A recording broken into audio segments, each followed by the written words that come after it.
Hello, and welcome to the Block Explorer. I'm Colin Brightfield. Hey folks, I'm Cash Upton. The Block Explorer is here to educate and inspire you about the world of crypto and NFTs. We'll do deep dives into critical concepts for understanding what's happening and discuss current events shaping the space. We're making this podcast for the curious, the free thinkers, and the change makers that propel us forward. As we embark on our adventures, remember that none of this is financial advice and crypto can be risky. In this episode, we explore the world of ReFi with Monty Bryant of ReFi DAO. And our beaming, wow, what a conversation, huh? Yeah, Monty brings a lot of passion, a lot of energy, and also a lot of expertise. He's been around the block. He's been in and out of the ReFi space. He's involved in the ReFi DAO. He's done some TED Talks. He's done talks at a lot of different places. So he knows his stuff. It's great to talk to someone who can speak with such breadth of knowledge, but also just has the excitement that just makes you want to listen. Yeah, to see someone that intelligent, seeing the impact that ReFi can have and being kind of an orchestrator, putting all of that together has been really cool to see and inspiring because it can be very doom and gloom when we look at the broader environmental and social justice crisis, and he puts it in a context where it's digestible and you can really see the impact that is actually happening on the ground. Yeah, and I like his explanation of DAOs and how a DAO, a decentralized organization, can function as well. We touched on that with Base and DAO in our last episode with Timo. So it's been I think educational to hear from some people that are in the thick of it, in the trenches, in working in DAOs and their wins and their successes, how they're getting to get some positive results, and also some of the challenges that they've come across.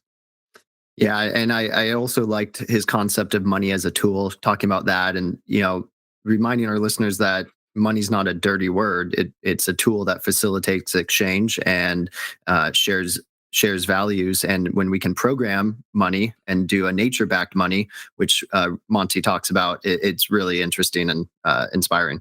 Yeah, I think it's good to question our idea of money. What is money?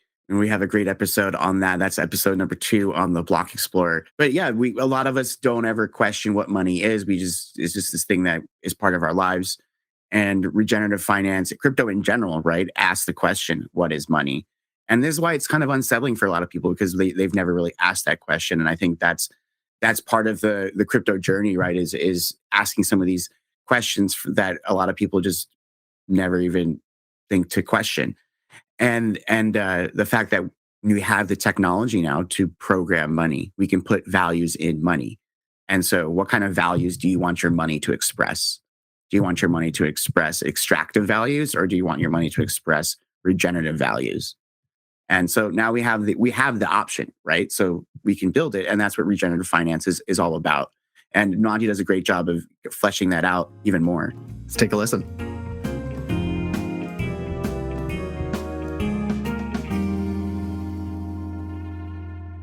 Awesome to be here, and it was cool to work with you, Cash, last week on the roundup, and you guys turned it into an awesome pod. So thanks for having me this week, and yeah, let's get into it. All right, Monty, awesome, thank you. So yeah, we've got a lot to discuss. So let's start with a little bit of background. How did you get into this Web3 crypto world, and then also how did you find yourself in the ReFi niche?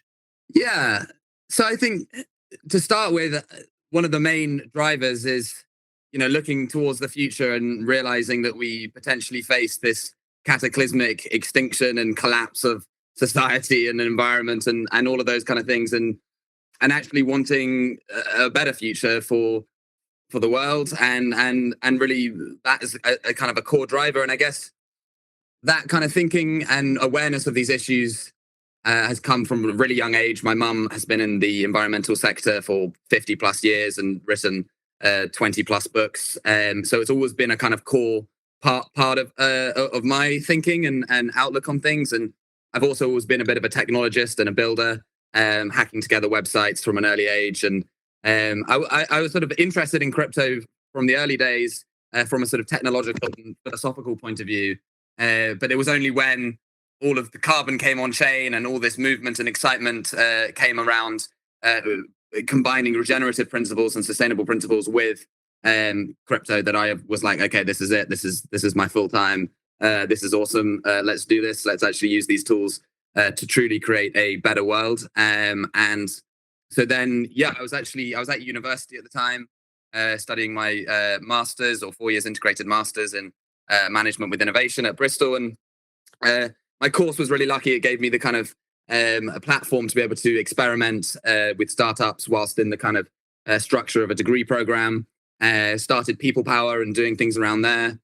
And have kind of kept that on a bit since leaving. But also I've gone really, really full time with ReFi DAO as this kind of position to really try and see if we can accelerate the ecosystem. And I've just kind of gone deeper into that route because I sort of see a lot of potential there. And working with John has been really inspiring as well. He's a visionary and exciting kind of leader, but also really supporting and boosting this whole ecosystem. So that's kind of been my journey. Yeah, I love it. Once you go down the ReFi rabbit hole, it's hard to pull yourself out of that. We always got to shill Mom. Super cool that she's an environmental writer. How can our listeners find her work? Yeah, so she was involved back in the early days with the green consumer movement, which was kind of the first of this movement of you had kind of the traditional environmentalists who were very much like, all business is bad and every single business sucks. And the businesses would just go like, okay, well, we're just going to ignore you. And so they started this movement with John Elkington. She started it with John Elkington, kind of getting consumers to actually spend their money where companies are actually being greener, and in turn that creating the incentives for them to change. And it was really powerful in catalyzing that movement. It caught kind of as a zeitgeist, I guess, at the time, and really went the equivalent of viral back in the day. But anyway, that was her kind of getting into this whole movement. And since then, I think sustainability thinking has evolved, and we can't just rely on the consumer to be sending these signals. We actually need, I think, more fundamental systemic change, and it needs to come from a mixture of both the actors in power, but actually, in particular, we need to create this bottoms-up movement as well of new systems at a fundamental layer as well. So I think it's interesting to see how that has evolved, and it hasn't fully worked just buying green. There's greenwashing and all of this kind of stuff. But anyway, it's an important part of it. But there's a lot more to it. Yeah, and I think what you're mentioning is like the externalities that weren't taken into account, right? So that's where ReFi comes in. We love asking our listeners their definition of ReFi. How would you tell someone coming into this space what ReFi is? Yeah, cool. So I would say that in a broad perspective, ReFi, or regenerative finance, is this wide movement to create economic systems that actually support regenerative outcomes. And there's a whole set of regenerative principles and outcomes. But crucially, I think as well, and this is a definition that's often missed, I think it's in natural and social systems. So it's not just about necessarily, I mean, it's a large part about regenerating the environment and all of those kind of things, but it's also about social systems, economic systems, and you can apply these regenerative principles to all of those sets of things. And yeah, one of the core principles is that actually we can align financial incentives with these principles as well to actually really create the momentum that it needs. I think if you look at the traditional economy and the traditional system, it's become incredibly efficient at maximizing financial capital. And we've got these incredibly robust systems that continually create more and more financial wealth. And, they've been exceptionally good at doing that. Fair play. But at the same time, what they've done is created these systemic problems, rampant inequality, huge inequality, global, these kind of things. And of course, the environmental crisis and social crisis and these other compounding kind of crises that all together. And so what if we could actually leverage some of these powerful incentive mechanisms, but actually leverage them towards forms of capital that are not, more exclusive than just, less exclusive than just financial capital. So really expanding the set of values for which we're maximizing for. So that wasn't the most succinct definition. No, that was a great definition. We love talking about the other forms of capital, right? Because like you said, it's not just financial capital. So what would be some that you would direct our listeners to? And because we know that you are also not just focused on carbon tunnel vision, like you have a very holistic approach to regenerating the earth. So what would be some of those that you'd mention? Yeah, of course. So you pointed to one there. Obviously, carbon is one metric for our climate. There's all sorts of other living, and that obviously is a kind of is a high level one in some ways because the climate affects so many things, but it also it really links to living capital, which is biodiversity, the natural world.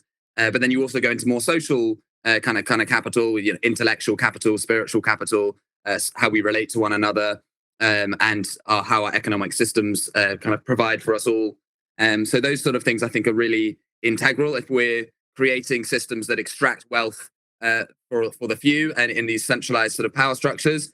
Then even if nature's being regenerated, that's not necessarily the kind of structures that we want to see in this regenerative paradigm, in my view. So yeah. Yeah, that's great. And you mentioned core principles of ReFi. So what would you put down also as a core principle of ReFi? Yeah, so I think that ReFi should get its core principles from a number of different methodologies. There's been a regeneration movement in more conventional environmental circles, and there have been some really deep thinking around regenerative principles and values. So I would say, borrowing from those, I had a really good conversation with someone called Kate Bennett this morning, and she's just writing a PhD on evaluating some of these, taking some of these frameworks and then applying them to the projects in the ReFi ecosystem to really make sure that we're aligned with those principles. And I think it's some really awesome work. And as part of my work with ReFi DAO, I really hope that we can lean into some of these principles. And for any listeners, you can look up. I think one I've come across is the regenerative or 8 principles of regenerative economics from John Fullerton. I think is a really good one. I included that in our recent ReFi Villages piece as well, and starting to frame these things. There's also the principles or the donut principles of practice. That's from the Donut Economics Action Lab, which is an awesome kind of framework for how we create a donut economy that's living within our bounds, but also we can expand the donuts through technological innovation, but also we're not going beyond it to the point where we're borrowing from future generations. So that's a really cool one, and she's got some awesome principles there to actually turn that into practice. There's also regenerative organizational design concepts as well, and there's a bunch of frameworks, but those are the main ones that sort of I would say as well. And I'm looking to kind of do some work in trying to surface those a bit more and really make sure that as a ReFi ecosystem we're adhering to those awesome principles and values. Really cool. Yeah. And diving more into that ecosystem now, we want to talk about the ReFi DAO to give our listeners a little update, just from the last grants round 15 from Gitcoin, some pretty huge impact and momentum building, supporting 152 founders, onboarding 70 community managers, 20 region investors, 1,700 people subscribing to the newsletter, and co-launching a $1 million grant pool with FutureCrest, Cello, Polygon. So really incredible, momentum that you're building. So let's dive in. How can you start us off with ReFi DAO, and then we have some follow-up questions with that for some of the stuff you're doing. No, I'd love to do that for sure. And I think it was really exciting for me to find ReFi DAO and find John and really see that my visions for what I wanted to see be kind of out there in the ecosystem really being manifested, and actually with a great platform. And I love the podcast and the newsletter, and I really have kind of taken on a sort of coordination and editing role around the newsletter and some of the content there. And it's been really awesome to work with a kind of ever-growing sort of group of contributors and really surface lots of these awesome creators to have their voices heard and within the ecosystem. But so that's been really, really fun for me. And on the other side of my role, I've also been really helping on this website and database, the sort of ReFi directory side of things. Obviously, we've got the projects database that is live on the website at the moment, but there's a lot of work going on behind the scenes, and I'm really diving into that about upgrading that system to really create this ReFi knowledge graph of the people, not only projects, but also people, content, events, deal flow, impact, all these metrics and things that we want to include in that, and with the real aim of attracting more talent and capital into this sector, and also really supporting the entire kind of ecosystem and community. And that's, for me, I think what I find most exciting about with ReFi DAO is that you can really be in a position where I'm in it for everyone. Like I want everyone to succeed, or the best actors and practices to succeed as a little caveat. But yeah, so that's a really exciting position to be in.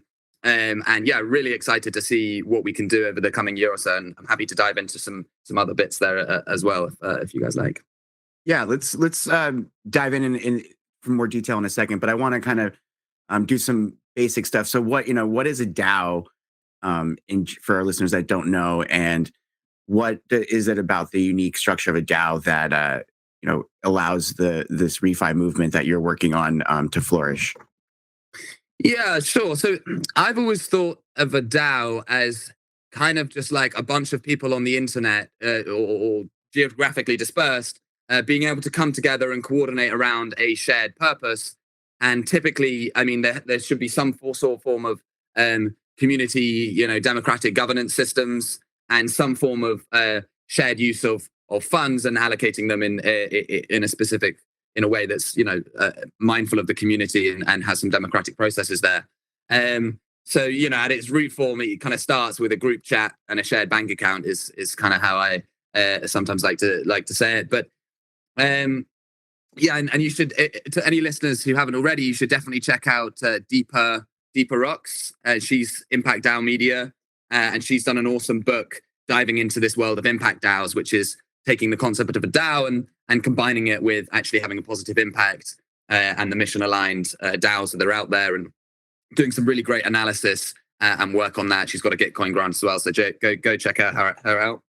And yeah, so in terms of ReFi DAO, it's interesting because in some senses it's not a DAO, but in some senses it is. And obviously we've got a core team kind of working on this and producing the content. John is obviously leading lots of that. But also what we see, I think, with ReFi DAO is that we're really kind of creating this.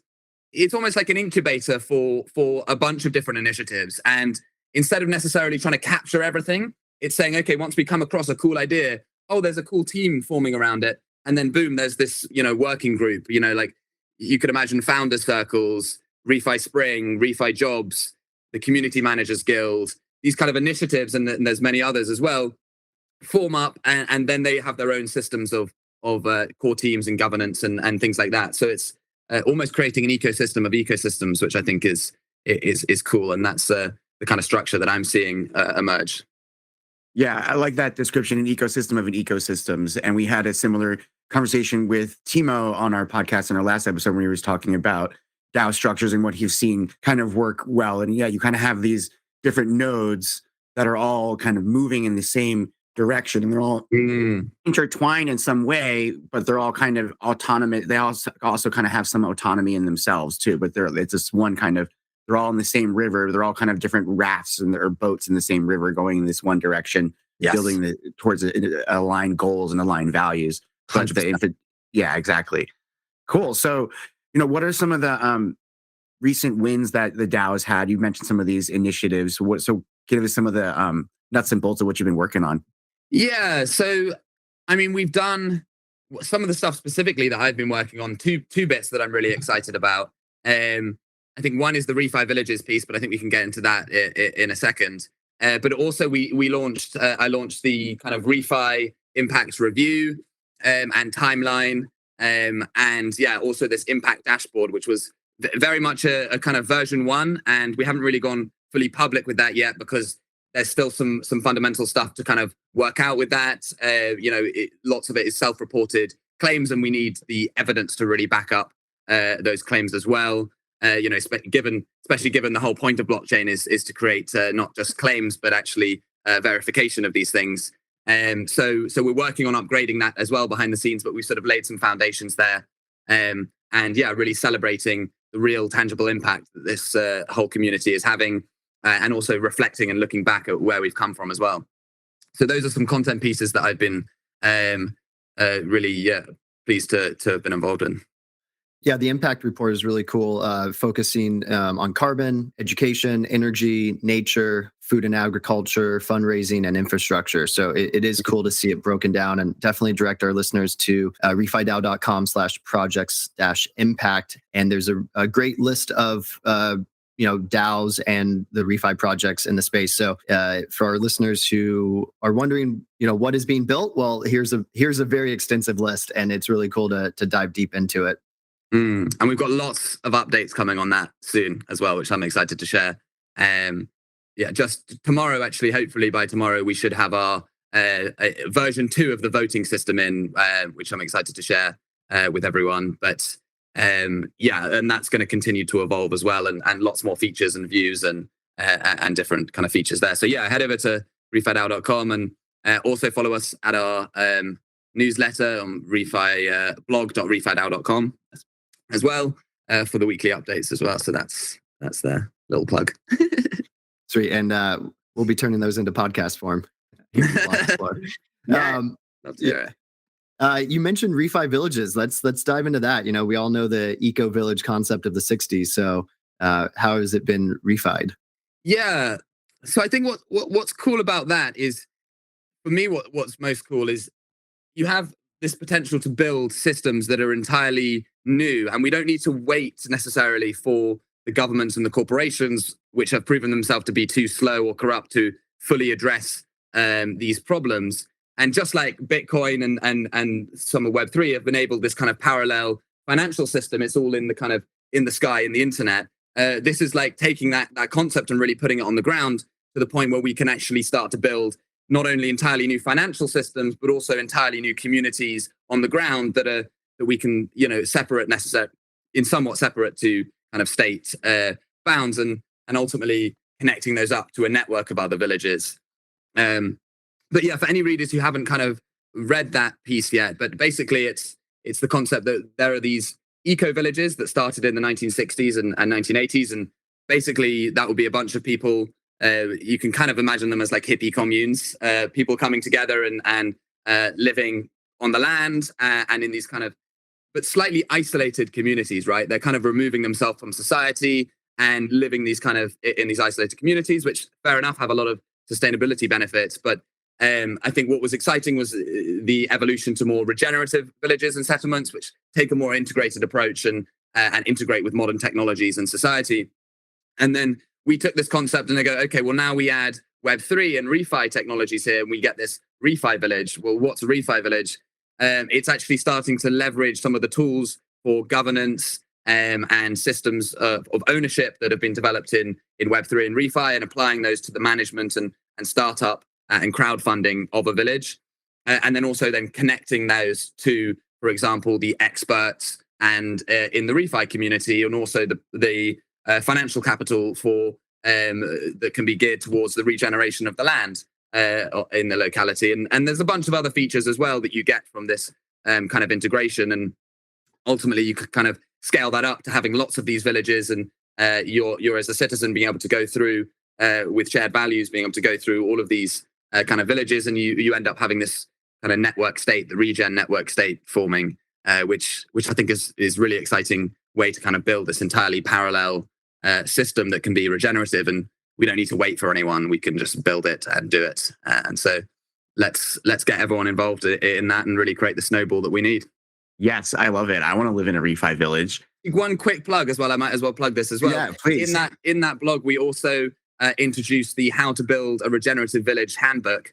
So go have a read of the ReFi village piece, and then if it inspires you, there's literally a giant handbook with all of the steps you need to build your own one.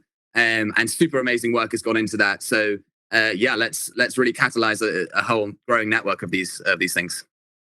Yeah, and I really like the let's not wait mentality, because the challenges that we were facing, we can't wait around. And I think there's some of that, like someone else, this someone else-ism that people have, kick the can down the road, or it's this other people's problem, or someone else is working on it, right? So I don't have to do anything. And no, that's not the case. You do have to do something. And so, and we can't just wait around for other people or for governments to solve this kind of stuff. So it's cool that we have these coordination tools to start to make these things happen. Definitely, we need to work with them where we can. Like, we need to definitely make bridges. I think that's going to be a big part of the work for ReFi in 2023, is really creating bridges to the more traditional environmentalists, politicians, experts, policymakers. But at the same time, totally, we can also, we have the tools to build and to get going now. And we should do that to really prove the worth of these things as well. And so that should be a big focus. Awesome. Well, speaking of what these tools can unlock, you talked about them on your TEDx talk entitled "Can Crypto Regenerate the World?" So, can you tell us a little bit more about your talk and how was that talk received, and what are some of the major points that you made in the talk? Yeah, sure. So I just kind of stumbled into this refi segment and I went deep on it, of course, went down the rabbit hole, and realized that it was like so unknown and so niche. And I was like, well, no, let's spread this message here and let's really catalyze something here. And the language can be quite inaccessible and it was very, Web3 speak. So I was really trying with that TED talk to try and create an introduction that anyone could sort of engage with and start to go, okay, like there is crypto isn't all what I thought it was. There is this part to it, and actually start to understand some of the concepts there. So hopefully, it started to provide a sort of introductory leg in the door, foot in the door, even to start to understand how these technologies can be leveraged to create a regenerative society and economy. So that was the kind of the aim there, and it's been really exciting to see the reception that it got, and also to take that talk to a bunch of other places as well. Most recently, the DeSci conference, of course, which was awesome. So yeah. Yeah, how was that DeSci conference? It was in London. Tell us about it. Yeah, no, the DeSci conference was awesome. It was well organized. So shout out to DeSci London for that as well. But yeah, I mean, it's really exciting because I've been so fully immersed in this refi ecosystem. I sort of heard murmurs of DeSci, but not gone super deep on it. But actually going there in person and seeing, wow, like there's a super strong community here emerging, and some awesome projects and people there. And again, I think one of the really cool things was that previous iterations of Web3, we saw all this momentum around DeFi, and the kind of crowds that brought were very much like the speculator line go up kind of people, and that hasn't necessarily cultivated the most healthy culture and image of Web3, or even building things that are actually useful to society. Meme coins, cats, dogs, and stuff are fun, but then you also get all of the other scams and rug pulls and crap and things like that. So I think what was really exciting about the DeSci conference is to see, okay, there's a really awesome community of scientists, experts, professionals, and these are the kind of people that we want to be onboarding to Web3, and actually building tools that really service those needs, I think is hugely exciting and hugely important. And it'd be cool to see what parallels there are with ReFi as well. I think they're a very values aligned movement, and I've got together with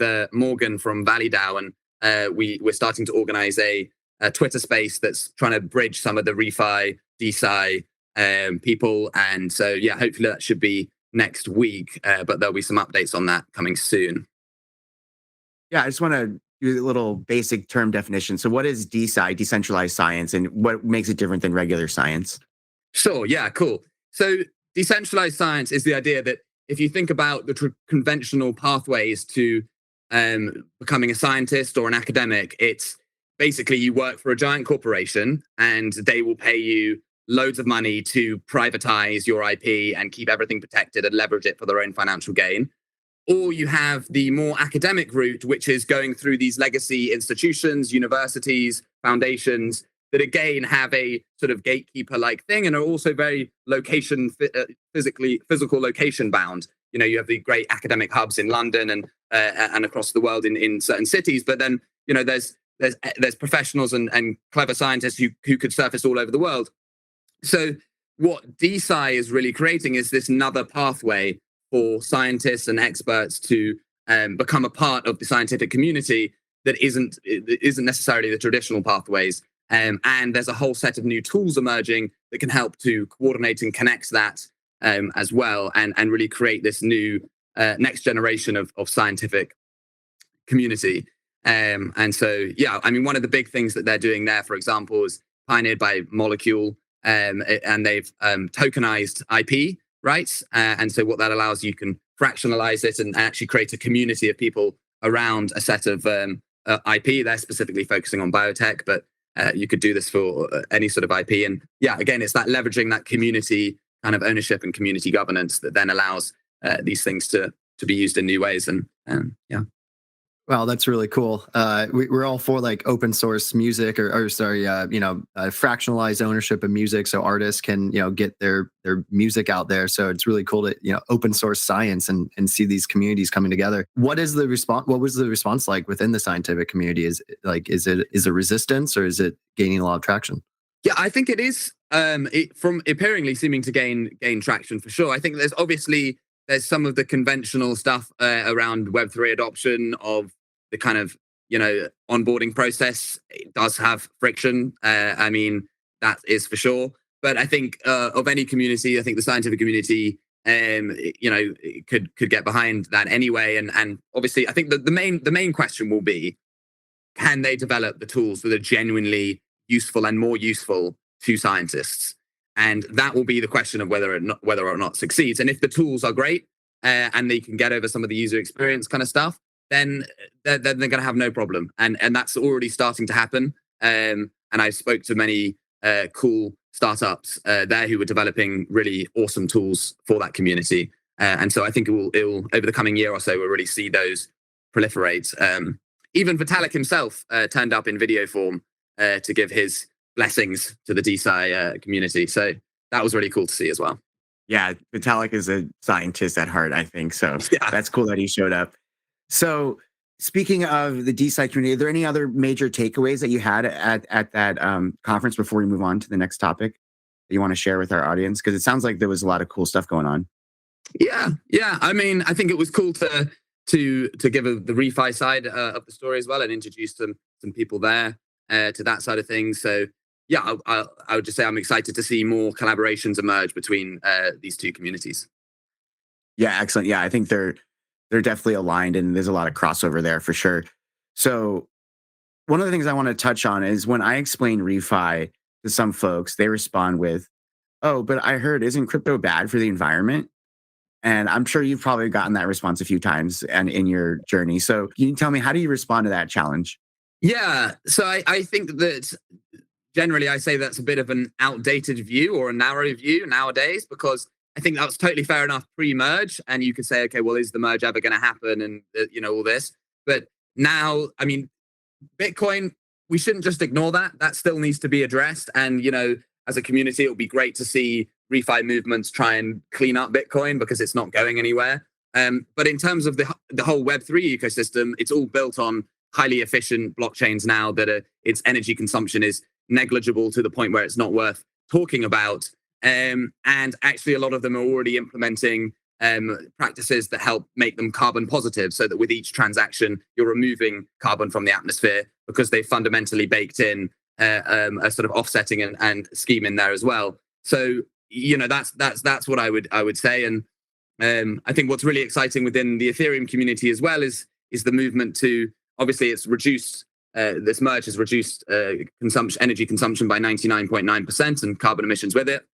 You can kind of see that as the fastest decarbonization of any sector ever. I mean, in a switch of a second, 0.2% of world energy consumption was removed, which is pretty nuts. And now we saw the ReFi community go, okay, well, let's go one step further. Let's look at the entire legacy footprint of Ethereum. Let's see if we can offset all of that. And if we can do that, it would be the first industry to ever do that as a whole. So, I mean, that would be hugely exciting to see another pioneering move. So I hope that more energy continues to form around that initiative as well. Yeah, we love the work that's doing to offset ETH. Kieran from Return Protocol is doing some great work in the space. So yeah, definitely have our listeners dive in deeper to that. I want to pull on the thread a little bit more that you talked about in your TED Talk of nature-based money. And we kind of hit on it a little bit, but just that concept as a whole of, a different form of financial capital. So like, what would you tell someone when you're talking about nature-based money? Yeah, so I would say that if you look at how the dollar used to work, and it was backed by gold. And what that created is this incredible incentive to mine more gold. And once you had more gold locked up in the vault, you could print more dollars, which then stimulated more economic activity and increased the power of that currency. And so it created a fundamental incentive there. And the idea that's come largely from that book, what's that book called? One of the Sacred Economics. Sacred economics. Charles Einstein, something. Yeah. Anyway, the idea is that you could actually back money by things that you want to see more of, like clean air, clean rivers, a healthy natural environment.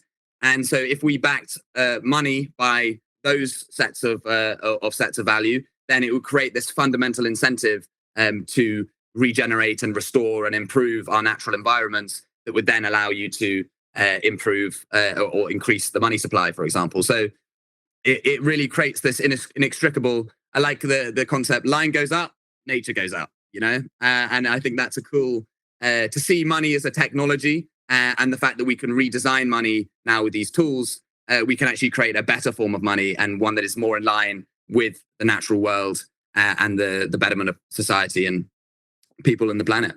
That's fantastic. I love that what you just said there. And there's something I want to explore a little bit more. You said money as a technology. And I think that's an important paradigm shift that I think a lot of people just don't have, because they've never really thought about money that way. They've always just thought of like, well, money is just this thing that I just use to get stuff. And they never really thought of like the idea that you could actually reprogram and recalibrate how money works. Yeah, totally agree. I think it's a really exciting concept. So I'm excited to see some of the experiments emerging in ReFi to do that emerge. Sort of got carbon currencies are kind of one form of that, but then we start to get into this whole other realm as other environmental and positive impact assets come online, and hypercerts are something that really excites me, kind of translating impact credits to beyond just carbon, but actually to any quantifiable impact. And you can imagine sort of using those building blocks to create new forms of money that are backed by an array of positive impacts. Yeah, I like the idea of impact money. That's a really cool idea. So impact money, impact money Legos. Yes, exactly. Stack them on top. So when we have carbon credit system, I want to recircle back to that a little bit. So what are some of the tangible ways that ReFi helps improve the carbon credit system? Because it gets talked a lot about, like, carbon credits, this whole thing, but a lot of people don't really know, okay, what are the actual things that ReFi makes better? I think fundamentally, if you look at the carbon credit markets, it as a technology seems to be almost a perfect fit, because you're dealing with what is essentially a database of certified impact claims of carbon being removed. And you need a database or system that manages those claims to make sure that it can only be claimed once. And you can have full traceability as to who's made that claim, when, and where it's moved from, and all of these kind of things. And yeah, the best way to do that is with some form of decentralized ledger technology, because you're not having to put your trust in a single database provider, or even worse, in a single guy in his bedroom with an Excel spreadsheet going, hey, I've got 100 carbon credits. Would you like to buy some? I'll sell them to you and to you and to you, and I'll sell them 100 times. And supposedly crossing them off his Excel spreadsheet. It's like, no, let's have a public database that is publicly verifiable and transparent, and is a shared global infrastructure that everyone can plug into to leverage these markets. Yeah, not every carbon credit's created equal. So the transparency that it brings is really cool. There's been some talk about the Verra process of what Verra's doing, the carbon credit certifier. And I know there's some news in the space where the space is waiting on a decision by Verra. Can you just fill our listeners in by kind of what that is looking like right now? Sure, yeah. So just as a bit of context for any listeners who aren't already aware, what happened back in the early days of ReFi was Toucan Protocol figured out a way to bridge Verra credits on chain and partnered with Climate DAO to create a clever token economic incentive to do that. And that resulted in this huge inflow of credits. I believe nearly 20 million within just a few months came on chain, which represented a significant portion of total supply. And that momentum continued into the beginning of 2022 or 2021 even, or 2022. No, 2022. Anyway, but then what happened is Verra paused tokenization about in the middle of the year because there are some issues around KYC, knowing who's buying these things, and some compliance with regulation and things like that. But it really put a complete brakes on that market. And there was a subsequent public consultation where lots of these organizations got involved in a conversation with Vera to see how blockchain and crypto could be leveraged, or how these could move forward. And we should hear, I believe there has been an announcement today or yesterday. I actually haven't read through the full announcement, so unfortunately I can't give the updated context there. But I mean, if anyone's interested to find out further, they can do a quick Google search there for sure. So cool. Yeah, there's some updates there.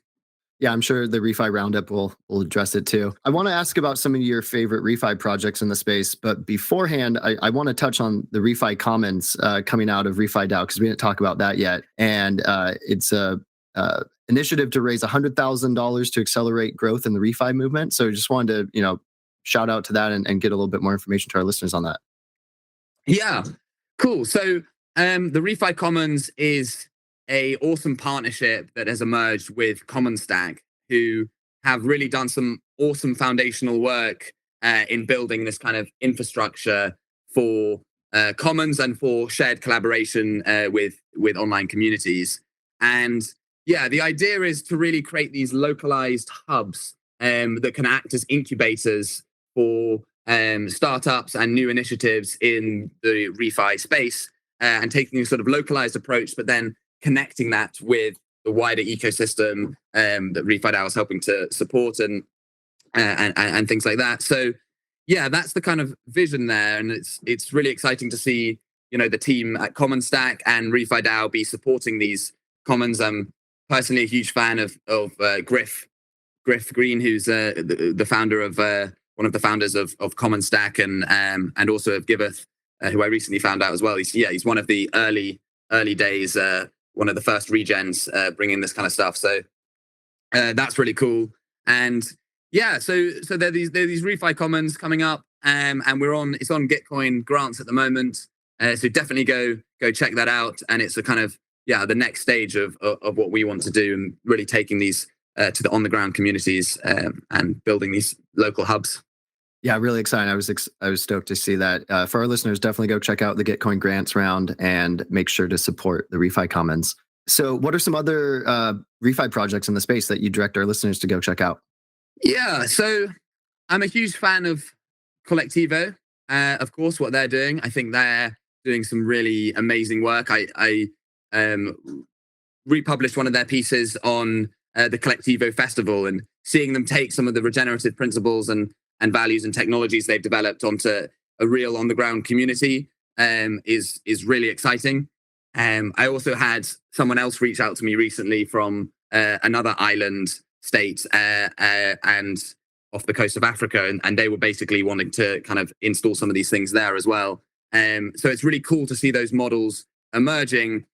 And yeah, so I think they're building some awesome stuff. And yeah, I think there's Beach Collective as well, is another one that I've been involved with in some capacity. I'm friends with one of the people involved there, but they're kind of creating this ecosystem around the Beach token, but also this collective as well that's actually, again, leveraging money as a tool to resurface finance towards blue carbon and other initiatives as well. And they've leveraged a really cool community there. For sure. So yeah, Declimate as well, I think, is a really cool play on data systems and actually creating a decentralized data layer for ReFi. I think that's a huge area of unlock is actually having these decentralized measurement, reporting, and verification systems, and that's able to plug in data from all sorts of sources, verify where that data's come from. And then there's a whole bunch of applications you can create on top of that. And, I've actually spoken to traditional insurance companies who are wanting to get into this kind of climate space. And they're like, well, at the moment, we're just making up the estimating, the claims that we think, but actually to be able to leverage this new source of data would be hugely valuable. So it's really exciting to see what this emerging MRV ecosystem combined with ReFi will create. But I think Declimate are one of the key players there, but there's many others as well, and bit younger, maybe. Awesome. Yeah, it's cool to see all the amazing projects, and I'm excited to see them, manifest all these amazing tools for the, ReFi ecosystem to unlock. When it comes to your vision of ReFi, where do you see all of this going, and what's your ideal vision for ReFi in the future? Yeah, so I think it's really that idea that we can create this new system, right? We have this world order that is, I think we've seen the peak of that world order, and we're not only seeing the peak of it, we're starting to see huge cracks forming and these global compounding problems. And thinking about the meta crisis, it's like the crisis of crises. We have all these compounding global problems, and how we're going to fix them. Well, I think ReFi presents a potential for some of the solutions here, and we can really build and get ready for an experiment with these new systems, so that when it really comes time to transition, and obviously I think the time is now, but we can learn from and experiment with these new systems, and then we can onboard people and kind of really create this movement and see it snowball, hopefully in time to subvert total and complete demise. But that remains to be seen. But I am optimistic. I'm an optimistic person, and I think if you're going to be anywhere, the ReFi ecosystem is where you need to be to really start addressing some of these problems. And Yeah, we couldn't agree more. This is the place to be, where we're leveraging coordination in really fascinating ways, and that's one of the things that makes me excited. Is like there's so many places you can put your effort, but where's that one spot where you could push and it's really going to have the most amount of impact, right? And I think that's what a lot of these new blockchain tools unlock, is that they unlock the scalability to really unleash a wave of people and a wave of movements to address these changes, because we're aligning the incentives, right? You have to align these incentives. Yeah, 100%. I think that's totally echo that. Excellent. So crypto's had a rough year. How are you kind of thinking about moving forwards from the past year, in kind of in the larger crypto sphere, and also what are you noticing in conversations you're having with folks about ReFi when it comes to the crypto space in general?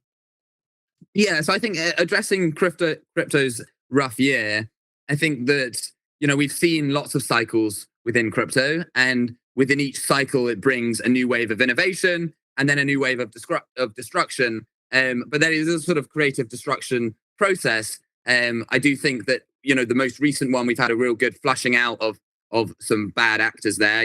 Obviously it's unfortunate. A lot of people have lost out from that, but ultimately I think that could translate into a good thing. Again, flushing out bad actors and surfacing some of the better movements within crypto. Of course, ReFi and DeSci and is hugely up there. I recently actually shared a graphic as part of the ReFi Villages piece, and it's the Web3 waves of innovation.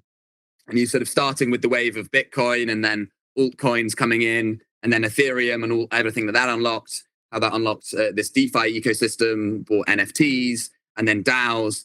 And I really do think that this next wave of innovation is surrounding ReFi, DeSci, impact DAOs, and also real world assets, bringing the real economy on chain and leveraging some of the benefits and transparency. Carbon is an example of that. It's for example. So I think that that's going to be really exciting to see emerge in 2023, and really excited to see where it all goes. Well, yeah, that momentum building has been really cool to see over the last year. And that's one of the reasons why Colin and I are in the space, because it is inspiring to see these people coming together and these projects doing what they are to solve this climate crisis. What type of advice would you give someone wanting to get more into the ReFi movement and transition into that more than just the well, crypto? I have maybe a biased perspective of this, but of course, blog.refidao.com might be a good place to start with the weekly newsletters and the roundup. And actually, if the Block Explorer as well, of course, if you guys are covering the weekly roundup as well. So follow along there. And yeah, so there's also some other resources to kind of get started. But yeah, I think there's some good content there, and the Impact DAOs book, I would say, but also some wider reading. We mentioned Charles Eastein's Natural Capital, or Sacred Economics even, and some other books there. We did a ReFi Christmas blog post, and we put a bunch of books in there as well, which could be some interesting reading. So yeah, lots of content to dive in online. And yeah. Awesome. Yeah, we'll link to all that resources and everything like that. So when it comes to ReFi and crypto in general, we've covered a lot of ground. Is there anything else that we didn't touch on that you want to share with our listeners? I think we've covered a good amount. I'm excited to see more people enter the space, and excited to see what we can all build together and collaborate together in 2023 and continue to build on the momentum here. Yes, I love it. Yeah, go check out the ReFi blog, folks. Thank you so much for having me. I've really enjoyed this, and yeah, I appreciate it. I'm a bit rambling on here, but that's kind of the point of a podcast. No, it's been awesome. It's been a delight to have you. I love your energy. You're inspiring, and yeah, it's cool to see that ReFi is attracting talent like you. This is what I keep telling people: is that when you get into the Web3 world, the deeper and deeper you go, you just keep being more and more highly motivated, passionate, intelligent people who are just great to be around. And you're one of those people. So thanks so much for contributing and being on the Block Explorer today. And yeah, can't wait to have you on again soon. Thanks a lot. We hope that you enjoyed this episode. If you did, please leave us a rating and a review. We'd like to give a big thank you to our friend Matthew Patrick Donner, who's responsible for the Block Explorer production, including our music, mixing, and editing. Thank you for exploring the world of blockchain with us. Crypto is changing the world. We're here to ensure that you're ready. Please subscribe to our podcast and make sure you download the free handbook, How to Build a Regenerative Village. Gosh, I already know you're starting to build your ReFi village. Yes, sir. Leaning Pine, baby. We look forward to sharing our next episode with you. Cheers. Cheers.